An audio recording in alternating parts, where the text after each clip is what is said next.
కేసులో నిందితులకు కస్టడీ ముగియనుంది. దీంతో ఏసీబీ కోర్టులో నిందితులను హాజరుపరిచారు. ఈ సందర్భంగా కోర్టులో రాజ్ కసిరెడ్డి కంటతడి పెట్టుకున్నారు. హైదరాబాద్ లో దొరికిన 11 కోట్ల రూపాయలతో తనకు సంబంధం లేదని కోర్టుకు తెలిపారు.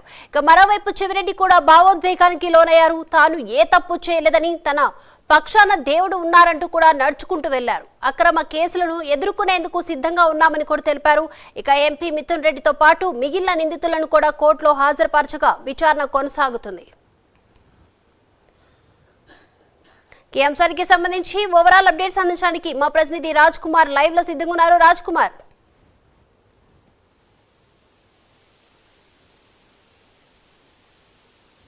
సంబంధించినటువంటి అంశంలో ప్రధానంగా ఈరోజు లిక్కర్ స్కామ్లో ఎవరైతే నిందితులుగా ఉన్నారో ఇటు రాజ్ కేసిరెడ్డితో పాటు మిథున్ రెడ్డి, చెవిరెడ్డి భాస్కర్ రెడ్డి, గోవిందప్ప బాలాజీ, వెంకటేష్ నాయుడు ఉన్నటువంటి 12 మంది నిందితులను కూడా ఈరోజు ప్రధానంగా ఏసీబీ కోర్టులో హాజరుపరిచారు. ఈరోజు ఆ ప్రధానంగా కనుక ఏసీబీ కోర్టులో వాదనలు జరుగుతున్నటువంటి పరిస్థితి కనపడుతుంది. ఇది పూర్తయినటువంటి నేపథ్యంలో మరి కాసేపట్లో ఏదైతే లిక్కర్ స్కామ్కు సంబంధించినటువంటి నిందితులు ఎవరైతే ఉన్నారో వీరికి సంబంధించినటువంటి రిమాండ్కి పొడిగిస్తారా లేదంటే రిమాండ్కి సంబంధించిన అంశంలో ఎలాంటి విషయాలు వచ్చేటువంటి అవకాశం అనేది కూడా చూడాల్సినటువంటి అవసరం ఉంది. మరొక వైపు ఇది న్యాయమూర్తి ముందు రాజ్ కేసిరెడ్డి అదేవిధంగా చెవిరెడ్డి భాస్కర్ రెడ్డి ఇద్దరు కూడా కొత్త భావోద్వేగానికి లోనైనట్లు కూడా తెలుస్తూ ఉంది. దాదాపుగా 100 రోజులు ఇప్పటికే ఈ లిక్కర్ స్కామ్ కేసులో తనను అదుపులోకి తీసుకుని పూర్తయినటువంటి నేపథ్యంలో ఇప్పటి వరకు కూడా ఏదైతే రికవరీ చేసినటువంటి 11 కోట్లు కూడా తనకు సంబంధించినటువంటి అని సిట్ ఆరోపణ చేస్తుంది. ఇది ఆరోపణలు మాత్రమే అని కూడా ఆయన భాగోద్వేగానికి కూడా లోనైనట్లు కూడా తెలుస్తుంది. మరోవైపు చెవిరెడ్డి మాత్రం తనకు సంబంధం లేనటువంటి అంశంలో దీన్ని తీసుకుని వచ్చి కావాలనే తనను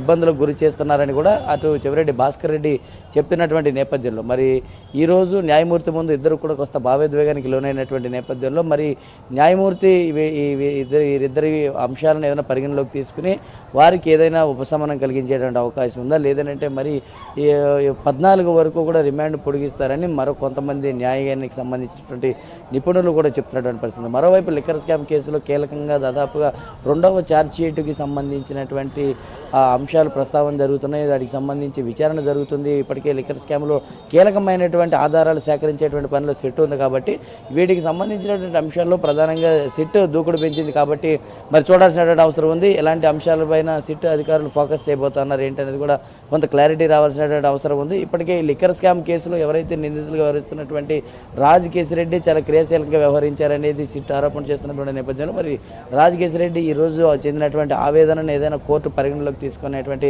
అవకాశం ఉందా లేదా అనేది కూడా కొంత చూడాల్సినటువంటి అవసరం ఉంది.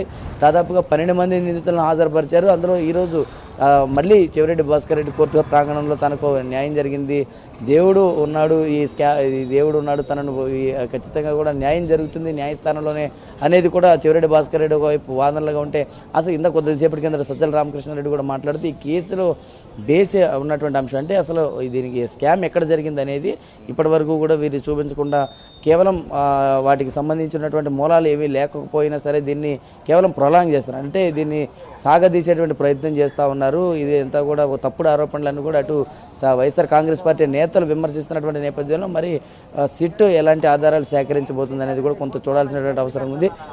మరి కాసేపట్లోనే ఈ లిక్కర్ స్కామ్ కేసుకి సంబంధించినటువంటి నిందితులను రిమాండ్కు పంపించేటువంటి అవకాశం ఉందా లేదంటే వారు చెప్పినటువంటి అంశాలను ఏమైనా కోర్టు పరిగణలోకి తీసుకునేటువంటి అవకాశం ఉందా లేదనేది కూడా కొంత వేచి చూడాల్సినటువంటి అంశం ఉంది. Deepika. Right, thank you Raj Kumar.